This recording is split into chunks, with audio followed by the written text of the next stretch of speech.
Hi everybody, and welcome back to my kitchen, where I'll share family favorite recipes, both sweet and savory. Today we're going to make beef enchiladas rojas. This is a family favorite. We have enchiladas sometimes every week.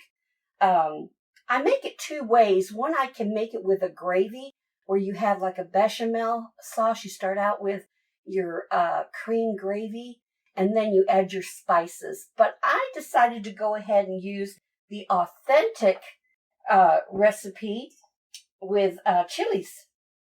So we're going to make our red chili sauce with our chilies and our other ingredients. So if you're ready, let's get started.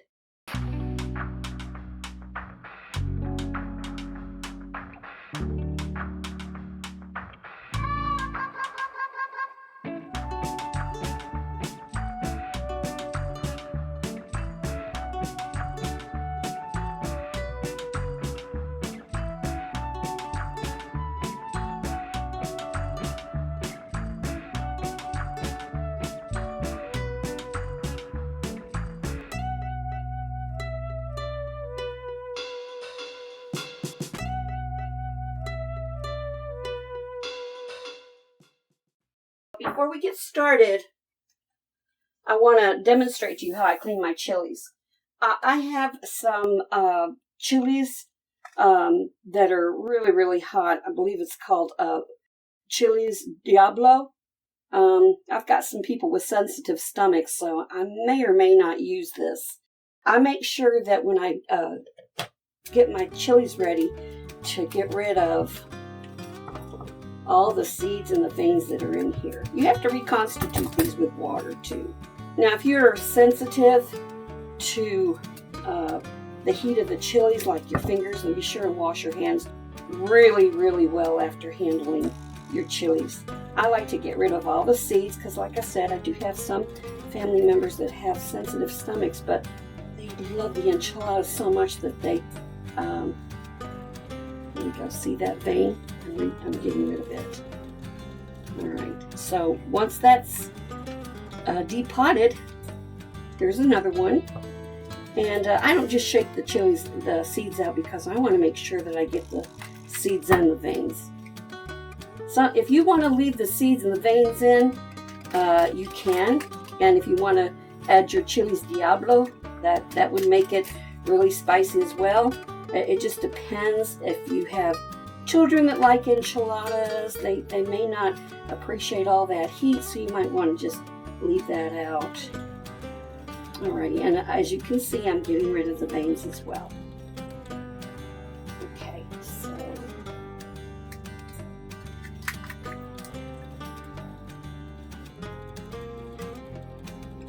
I don't really want to scratch this with my fingernails because I don't know if I can get underneath my fingernails that well. I do have to use a nail brush to get these chilies out. Alright, so we've got some veins still here.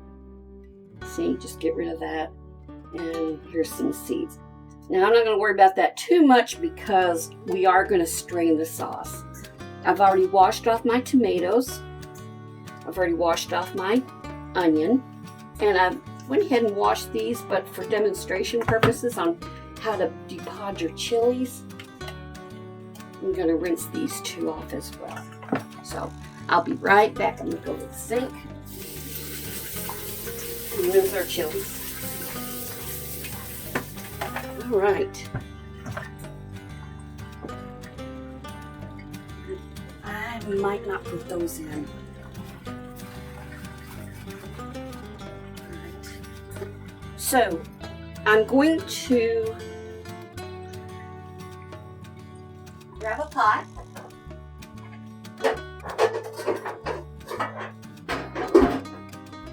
And put my chilies in.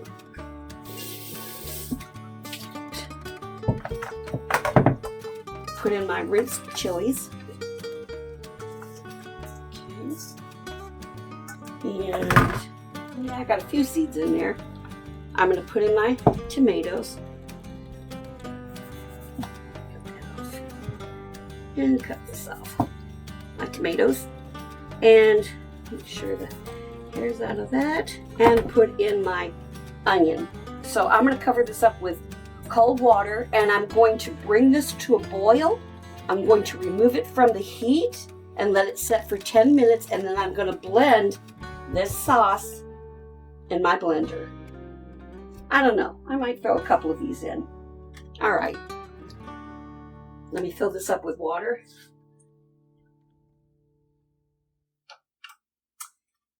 Let that come to a boil. That's okay if there's some seeds in there, because I am going to strain the sauce. I don't really like raw garlic, again, because there's some family members that are sensitive, so I'm going to throw in my garlic. Typically, you would blend your garlic with your seasonings, but we're going to go ahead and throw this in now. All right, that's going to come to a boil. That's going to be removed from the heat. While that's going on, and a lot of people like to make their enchiladas with a cheese filling and then just use their sauce on top, but we like it nice and meaty, so I'm going to go ahead and get started with 2 pounds of ground beef.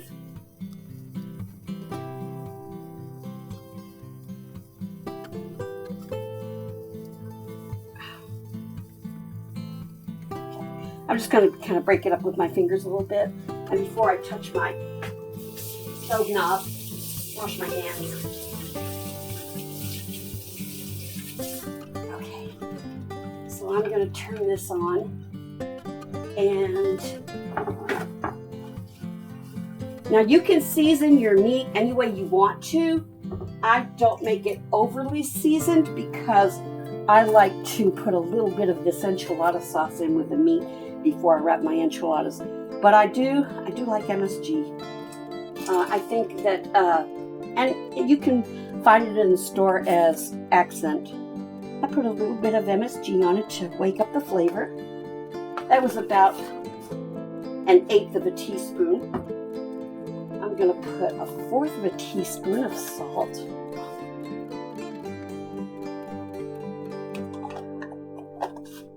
And I'm going to put about a teaspoon of Mexican oregano. Gotta use Mexican oregano. Well, you could use regular oregano if you wanted to. And then I'm going to grind some pepper in here as well.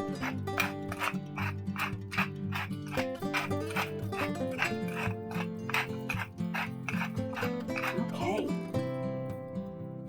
So we're going to brown our meat.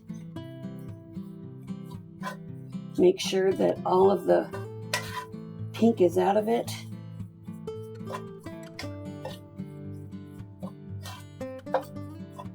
And then we're going to set it to the side. And then prepare our enchiladas. Okay, I have this on medium high. I don't want to burn the meat, but I do want it to cook off. Now, I am using 85-15. You can use 80-20, or you can use something a little bit more lean. If you do use something that's like 80-20, what I do is I sometimes get some, well, look at even this. I sometimes get a little bit of cornstarch and mix it in with this.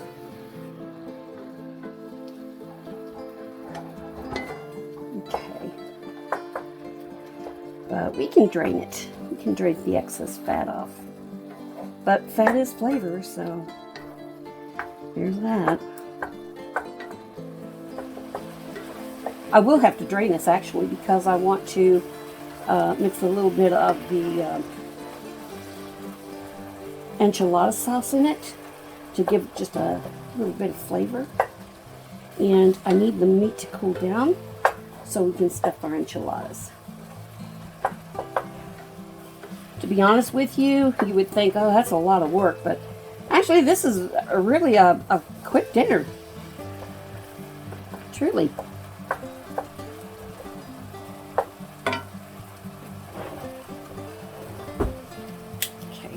So we're starting to get a little bit of a boil here.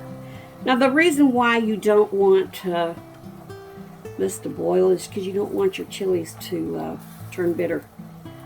So you want this to come to a boil and then remove it from the heat. And I believe we're there. So I'm going to turn off the heat.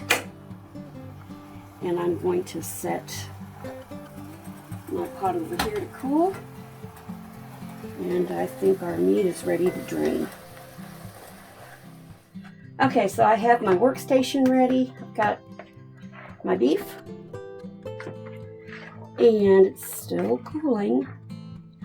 I've got my enchilada casserole dishes. I usually spray them down with nonstick spray, but I ran out. I'm out of everything. So I just used a thin layer of vegetable oil. So here's the fun part. You want to respect your blender. So I'm going to put our mixture in our blender cup. We've got our tomatoes. I've used 2 tomatoes, 2 whole tomatoes. I used 14 chilies, 2 Diablos, 4 Ancho chilies, depotted and seeded, a half of an onion,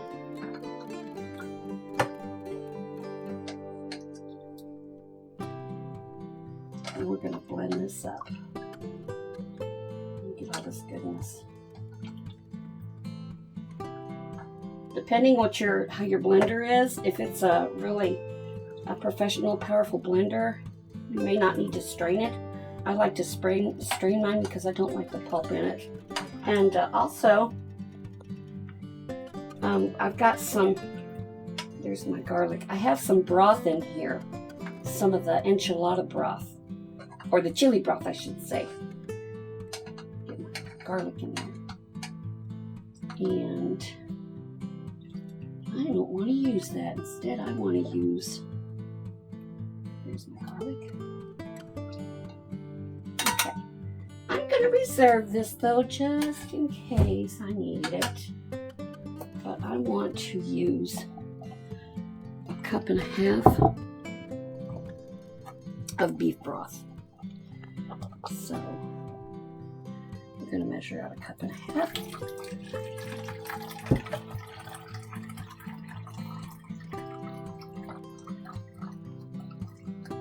Of beef broth. This is going to help us to strain it. All right. Here are our spices. I have the spices in the description box, so in they go. You have to respect the blender. Okay.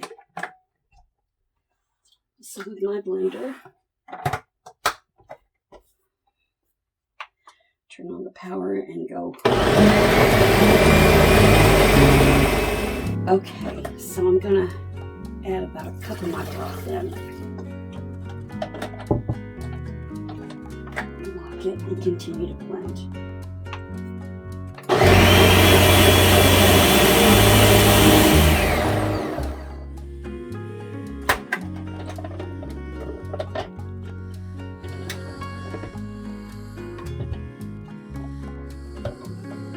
Really smells good. We'll put the rest of this broth in.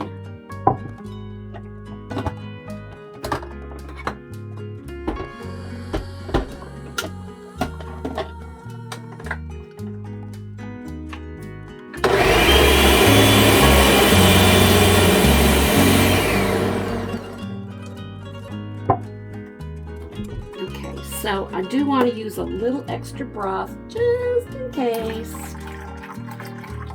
I need to strain it a little bit.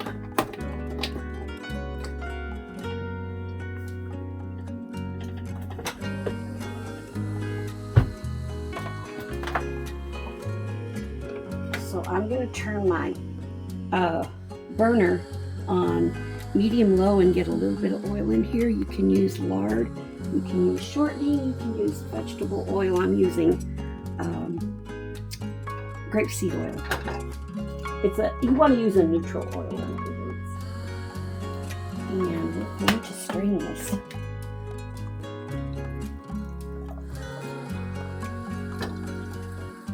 Sometimes this can be a little bit tedious.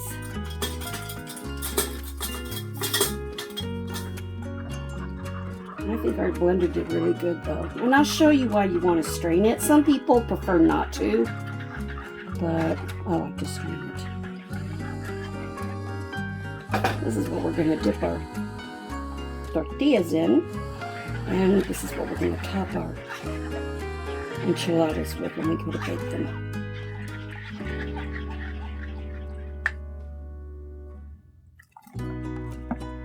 This is enough enchilada sauce to make about 18 beef enchiladas.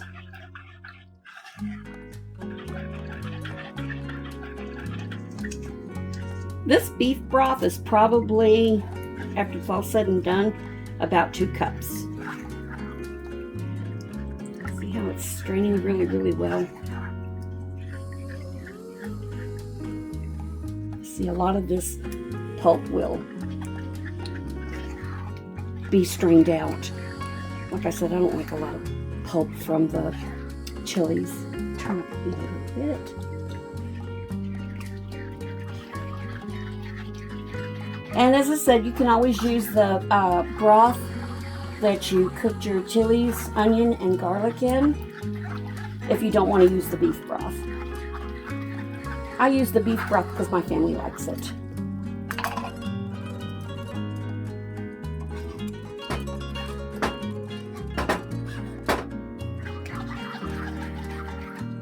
Together. I have made like I said, I have made the enchilada sauce using a roux and then adding my spices, but oh my gosh, there's just something about fresh ingredients, all in all. See all that pulp? I don't want that in my enchilada sauce.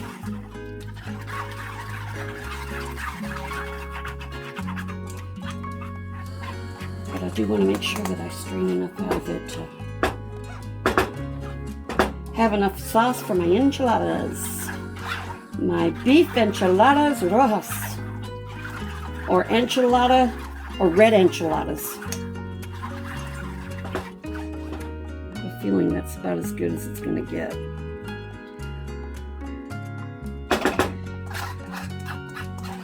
See how I can scrape the bottom of that and still get some yummy sauce without the pulp. Alright. Let that bubble for a little while.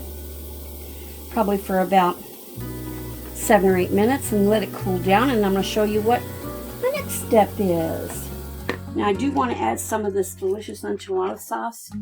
Let me turn this down to low. We gotta let this cool down anyway. I'm gonna take some of this sauce and add it to my, that's probably about a half a cup right there. Add it to my meat.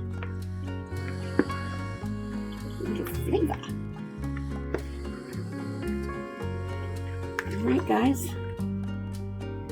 Let's make some tortillas when this cools off. So I've turned on my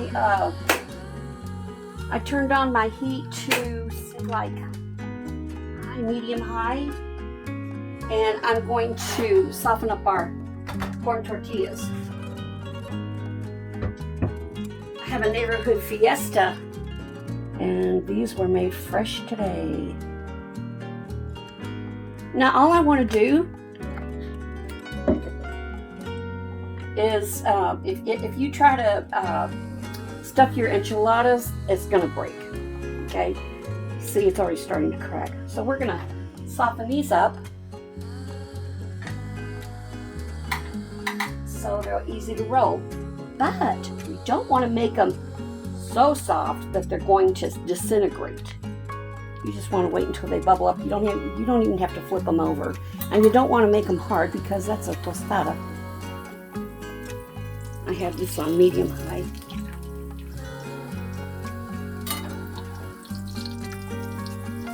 Just want to make them a bit warm. See how it started to bubble up.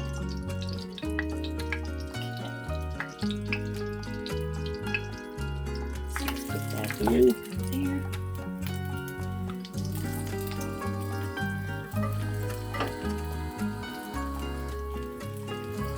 Let's start to bubble up.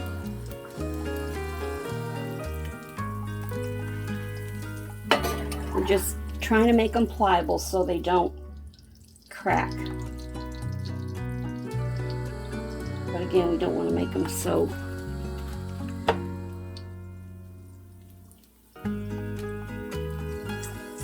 pliable that they disintegrate.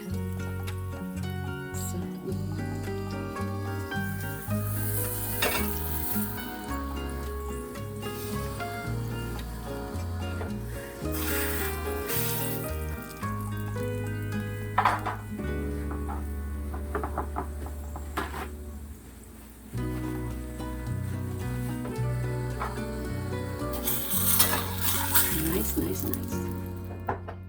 The first thing I want to do is put a little bit of sauce.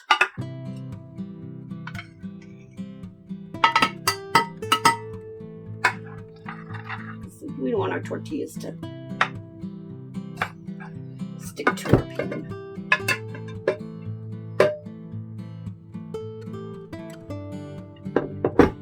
There we go.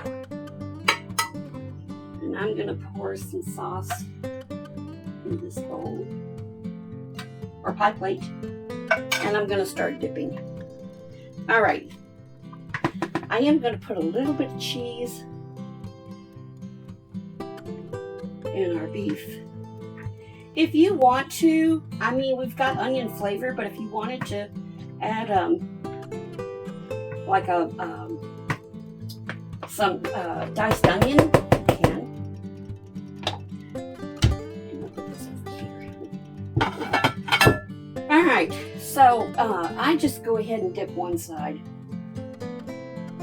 I only dip one side because I'm gonna pour, sauce over the top of it. And a tablespoonful, maybe that's, I don't know, 2.5. And just roll these up. And put them same side down. Alrighty. Again, I only do one side. And not adding any extra cheese because there's cheese in there. If you want to, our family likes the cheddar cheese, but if you want to use Oaxaca or any kind of cheese you desire, go for it. Maybe a little extra cheese in here. We got plenty. Got plenty of cheese. Had I not made these pliable, they would be cracking. I do like a little queso fresco on my enchilada. And you can serve rice and beans with this.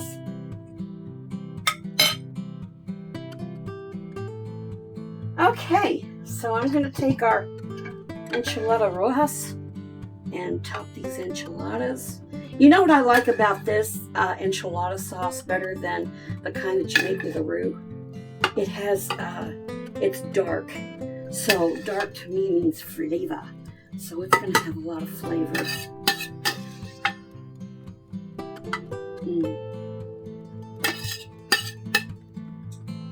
Let's not run out.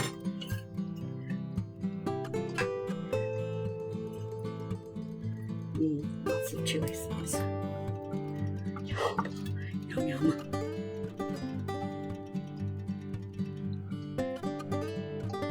Get every little bit of that chili sauce, or enchilada sauce rather. Okay, now as I said, if you want to, you can top this with Oaxaca cheese, or whatever kind of cheese is your family favorite. My family loves the the cheddar cheese. And I don't ever buy the pre-shredded cheese. I like to shred it myself. The pre-shredded cheese has some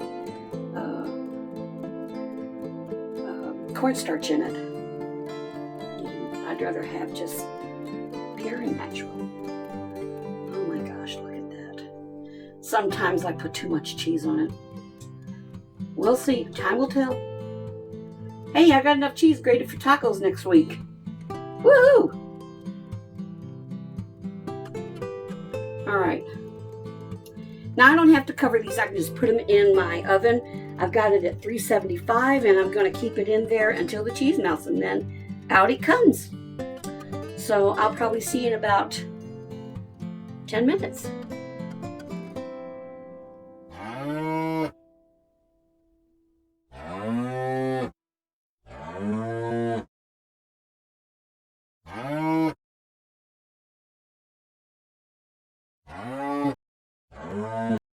Okay, these came out of the oven after about 10 minutes, but remember, when the cheese melts, they're ready. Oh my gosh, I think I put a lot of cheese on here, but we love cheese. I'm going to give them about 15 minutes to cool down, and then we'll dish it up and try them.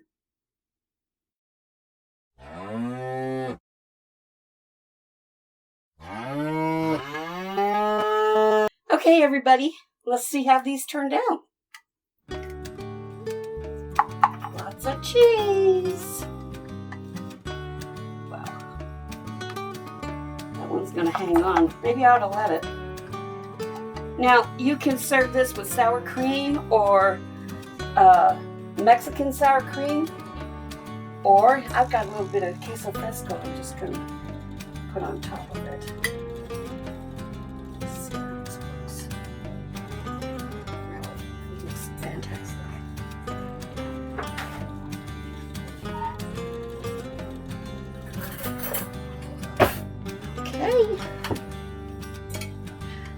Right. See how this tastes. Get a little queso fresco on there.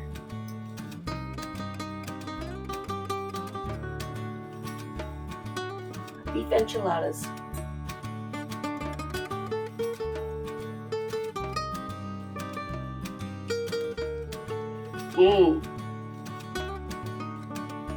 You know,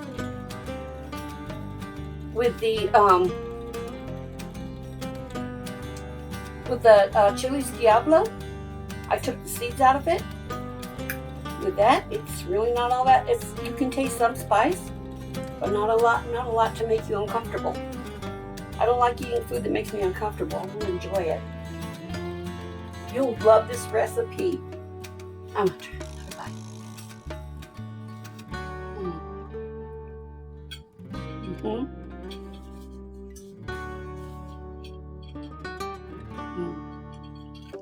So there you have it, friends. Beef enchilada rojas. If you enjoy this recipe as much as I enjoyed making it for you, and as much as I'm going to enjoy it afterwards, please like and subscribe and ring the notification bell to alert you to other videos that I'll have coming up in the future. So until then, stay happy, stay healthy. Thank you.